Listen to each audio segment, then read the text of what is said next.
Hello everyone, स्वागत है आपका आपके अपने YouTube channel current affairs only पर। आप देख रहे हैं यूजीसी नेट 2020 पेपर 2 के सोशियोलॉजी सब्जेक्ट पर डेली क्विजेस के हमारे इस वीडियो को।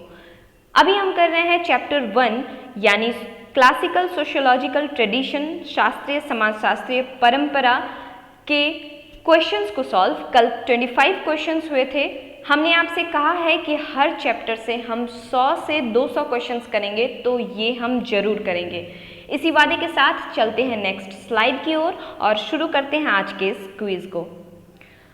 आज के क्विज का हमारा पहला क्वेश्चन है, दुर्खेम के अनुसार आत्महत्या आनुवांशिकता व तनाव के कारण नहीं बल्कि डैश के कारक के कारण होती है। ऑप्शंस हैं राजनीतिक व्यवस्था, सामाजिक संरचना, मनोविज्ञान या वैवाहिक स्थिति। दुर्खेम के अनुसार बताना है कि आत्महत्या आनुवांशिकता व तनाव के कारण नहीं है, तो फिर आखिर इसका कारक क्या है, किसके कारण होता है ये? तो 26 का आंसर है बी नंबर, सामाजिक संरचना के कारक के कारण आत्महत्याएं होती है according to Durkheim. Next question है, आत्महत्या की प्रवृत्ति को किस प्रकार कम किया जा सकता है? आत्महत्या की प्रवृत्ति को किस प्रकार कम किया जा सकता है? समाज की धार्मिक एकात्मकता, व्यक्तिगत, पारिवारिक या सामूहिक प्रकार से? तो 27 का आंसर है ए नंबर, समाज की धार्मिक एकात्मकता से हम आत्महत्या की प्रवृत्ति को कम कर सकते हैं। नेक्स्ट क्वेश्चन है, निम्नलिखित में से किसने समाजशास्त्र में विश्लेषण की एक विधि को प्रकार्यवाद का नाम दिया है? नाडेल, लेवी स्ट्रॉस, दुर्खेम या पेरेटो ने? 28 का आंसर है सी नंबर, दुर्खेम। दुर्खेम ने समाजशास्त्र में विश्लेषण की एक विधि को प्रकार्यवाद का नाम दिया है। नेक्स्ट क्वेश्चन है, प्रकार्यात्मक पद्धति का उद्देश्य किसी भी समूह, समाज, संगठन और संस्कृति की इकाइयों को ज्ञात कर उनके प्रकारों को बताना है। यह कथन किस विद्वान का है? ये किसने कहा है? ऑप्शंस में है मेलिनोवस्की, सोरोकिन, ब्राउन या दुर्खेम। 29 का आंसर है D number, Durkheim. Next question है हमारा, निम्नलिखित में से किसने प्रत्यक्ष और अप्रत्यक्ष प्रकारों की अवधारणा विकसित की थी? टालकम पार्सन्स, दुर्खेम, रॉबर्ट के मर्टन या ब्रोनिस्लाव मेलिनोवस्की? किसने प्रत्यक्ष और अप्रत्यक्ष प्रकारों की अवधारणा विकसित की थी? तो 30 का आंसर है बी नंबर, दुर्खेम ने। नेक्स्ट क्वेश्चन, प्रकार्यात्मक विश्लेषण में समाज को एक सवयव माना है किसने? स्पेंसर ने, दुर्खेम ने, ब्राउन ने या पार्सन्स ने? 31 क्वेश्चन के आंसर हैं दुर्खेम ने, बी नंबर। 32, प्रकार्य किसी इकाई का वह अवलोकित परिणाम है। प्रकार्य किसी इकाई का वह अवलोकित परिणाम है जो व्यवस्था के अनुकूलन या समायोजन में योगदान देता है। यह परिभाषा किसने दी थी? ब्राउन ने, स्पेंसर ने, मेलिनोवस्की ने या मर्टन ने? 32 का आंसर होगा सी नंबर, स्पेंसर ने। नेक्स्ट क्वेश्चन, इमानुएल दुर्खेम के अनुसार धार्मिक धारणाओं की समाज विज्ञान में भूमिका क्या है? इमानुएल दुर्खेम के अनुसार धार्मिक धारणाओं की समाज विज्ञान में भूमिका क्या है? ऑप्शंस हैं, वे व्यक्तियों को आंतरिक तथा बाह्य खतरों का मुकाबला करने में सक्षम बनाते हैं, या वे व्यक्तियों को धार्मिक अनुष्ठानों तथा औपचारिकताओं को पूरा करने के अवसर प्रदान करते हैं, या वे व्यक्तियों को आधिदैविक का अनुभव करने के लिए सक्षम बनाते हैं, एंड द लास्ट वन, वे व्यक्तियों को उनके सामाजिक जीवन में मजबूत कारक प्रदान करते हैं। सही आंसर है डी नंबर, वे व्यक्तियों को उनके सामाजिक जीवन में मजबूत कारक प्रदान करते हैं। नेक्स्ट क्वेश्चन, दुर्खिम ने अपनी किस रचना में आधुनिक और पारंपरिक समाजों में धर्म बताया है? The division of labour in society, suicide, socialism and educational moral.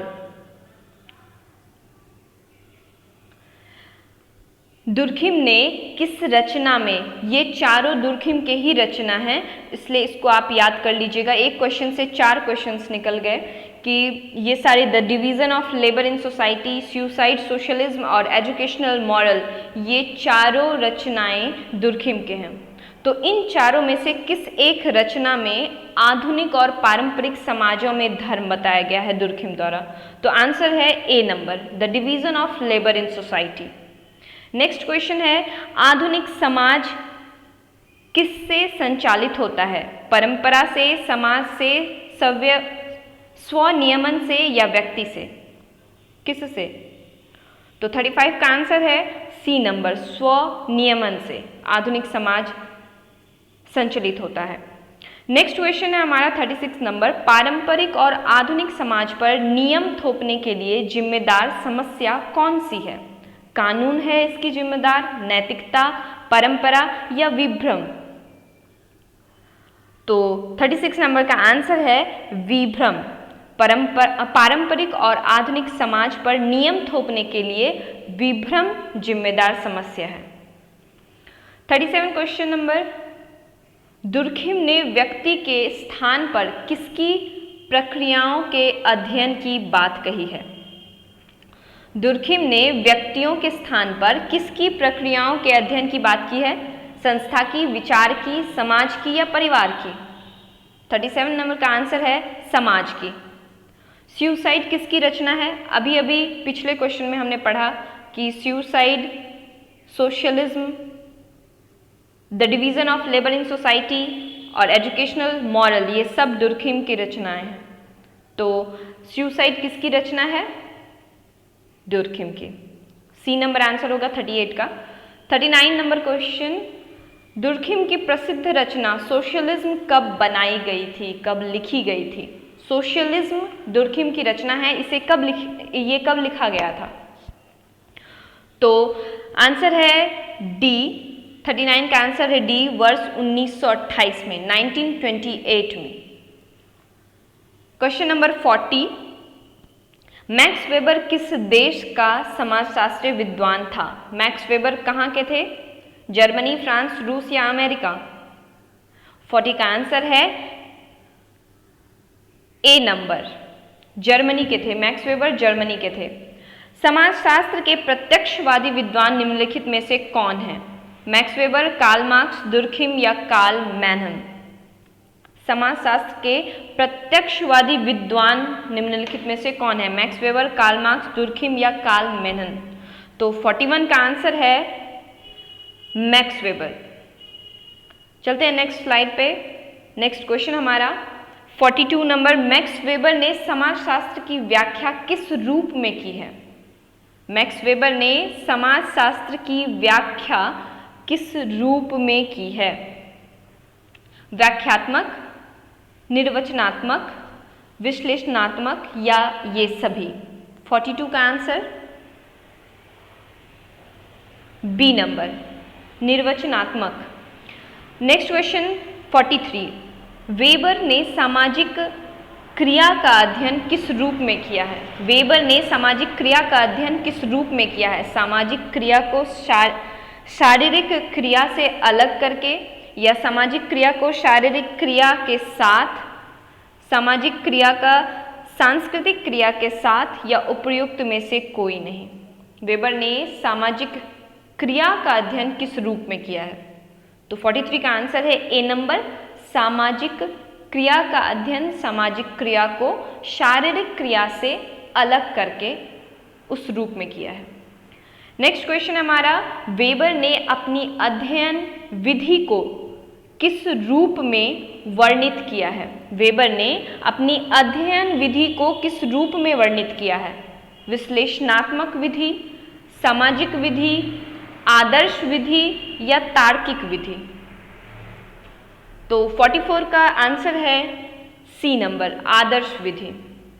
Next question weber ने आदर्श विधि को किस तरह की अवधारणा बताया है?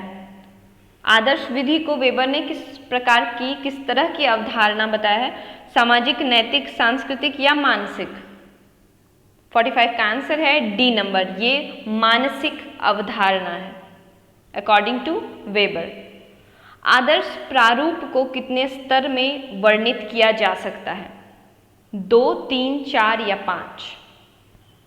46 का आंसर है बी, यानी आदर्श प्रारूप को 3 स्तर में वर्णित किया जा सकता है। नेक्स्ट क्वेश्चन, आदर्श प्रारूप का ऐतिहासिक तथ्य किस रूप में देखा जा सकता है? आदर्श प्रारूप का ऐतिहासिक तथ्य किस रूप में देखा जा सकता है? आधिकारी तंत्र, सामंतवाद, आधुनिक पूंजीवाद या ये सभी? 47 का आंसर है डी नंबर, ये सभी, यानी आदर्श प्रारूप का ऐतिहासिक तथ्य आधिकारी तंत्र, आधुनिक पूंजीवाद, सामंतवाद, इन सभी रूपों में देखा जा सकता है। नेक्स्ट क्वेश्चन, किस क्रिया के द्वारा साधन तथा लक्ष्य में एक विवेकपूर्ण संबंध स्थापित किया जा सकता है? या किस क्रिया के द्वारा साधन तथा लक्ष्य में एक विवेकपूर्ण संबंध स्थापित होता है? तार्किक क्रिया, मूल्य पर आधारित क्रिया, संवेगात्मक क्रिया या परंपरागत क्रिया? 48 का आंसर है ए नंबर, तार्किक क्रिया। नेक्स्ट क्वेश्चन, एक जहाज के कैप्टन का डूबते जहाज से नहीं भागना। एक जहाज के कैप्टन का डूबते जहाज से नहीं भागना किस क्रिया के अंतर्गत आता है? ये क्रिया कैसी क्रिया है? तार्किक है, मूल्य पर आधारित क्रिया है, संवेगात्मक क्रिया है या परंपरागत क्रिया है? 49 का आंसर है बी, मूल्य पर आधारित क्रिया है। नेक्स्ट क्वेश्चन, एक संयुक्त परिवार में धार्मिक कार्यों के पालन से जुड़ा होना, इसका कारण क्या है? सामाजिक क्रिया, सांस्कृतिक क्रिया, परंपरागत क्रिया या रूढ़िवादी क्रिया? एक संयुक्त परिवार में धार्मिक कार्यों के पालन से जुड़ा होने का कारण क्या है?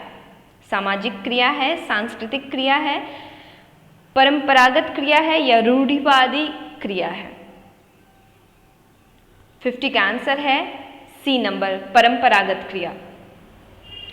इसी के साथ आज का ये वीडियो यहीं खत्म होता है। अगर आपको ये वीडियो पसंद आया हो तो लाइक एंड शेयर जरूर करें, सब्सक्राइब करें और किसी एक स्टडी रिलेटेड ग्रुप में इसे शेयर जरूर करें। Thanks for watching this video. Bye bye.